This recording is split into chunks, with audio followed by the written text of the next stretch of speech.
Hello, ladies and gentlemen, and welcome back to 5 Minutes of Authenticity. This is your host, Pritha Lal. I am an authenticity life coach, and I use this space as a way to share some reflections, some insights and thoughts, and intentional musings that I encounter when I work with my clients or in general conversation with friends and family. I feel authenticity is such a continuous process of being and becoming that sharing these little insights gives all of us maybe a reason to smile, to think, to pause, and to maybe take one step closer to who we're meant to be. I thank you for the feedback I've received offline, on and off, about what I share, and I really appreciate those of you who come back to this space. And if you're new here, a very warm welcome. Do subscribe, do tune in whenever you can. I drop an episode once a week, and I usually have a theme per month. And this month, in the month of June, we are talking about living our truth. And today, we are going to talk about when living our truth feels uncomfortable, which is very, very often the case, especially when we have to say no. That discomfort, friends, comes from various places. I keep coming back to this concept in these episodes, and I touch upon it quite often, simply because it seems to affect us more than we think it does.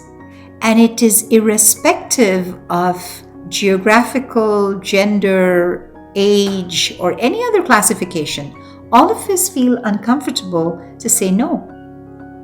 Because saying no, A, feels like it's confrontational, that you are immediately in disagreement with someone.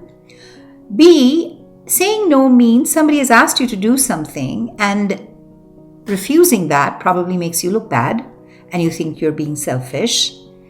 C, because you feel you are going to look selfish to them, you feel there's a loss of face and you're less than who you can be.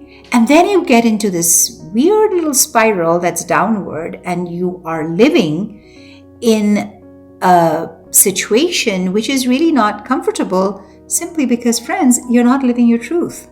Living your truth isn't always comfortable. In fact, it often feels like a stretch.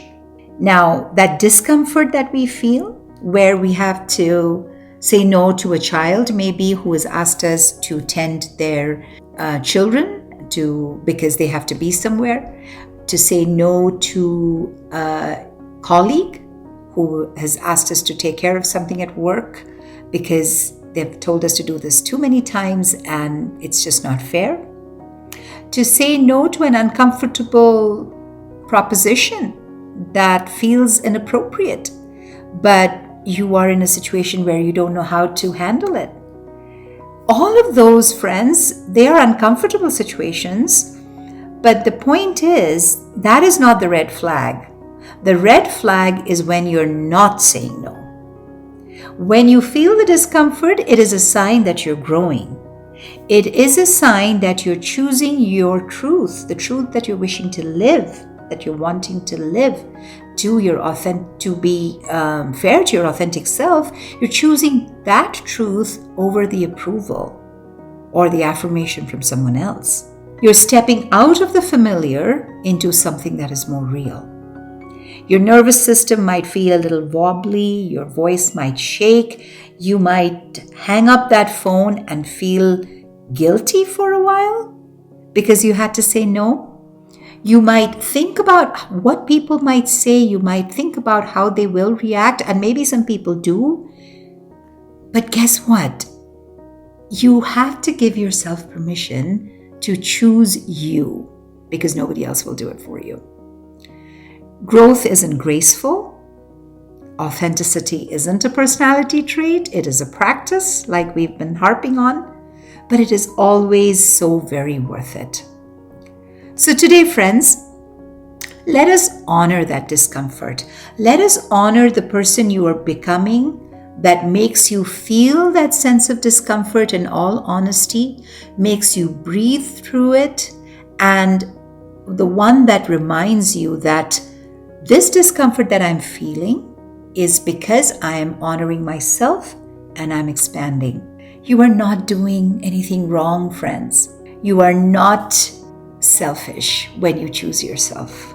In fact, maybe for the first time, you're doing something new that is important, that maybe will set you free from the expectations you have let others have of you. And once we start living for other people's expectations, guess who will never be happy? We ourselves. Because those expectations will continue to change, will continue to morph, and we have no control over them. And so, nipping it at the bud, learning to say no, and drawing that boundary that we talked about in May empowers us to handle our truth and understand the discomfort that you're feeling is a sign of growth, is a sign of you taking one more intentional step towards your own authentic self. Next time, we'll talk about a quick check-in and look at some of the signs within ourselves so that the person we're accountable for this entire exercise is us. Because if you notice, one of the things that I'm trying to impress upon, and I hope I'm doing this successfully, is telling you that you don't need to give permission to the world to be. You just have to give yourself permission to know that you are in control of what you choose to honor, who you choose to honor, and the person you're choosing to become. Until next time, this is Pritha. We will talk soon. You were listening to 5 Minutes of Authenticity. Thank you, friends, for being here.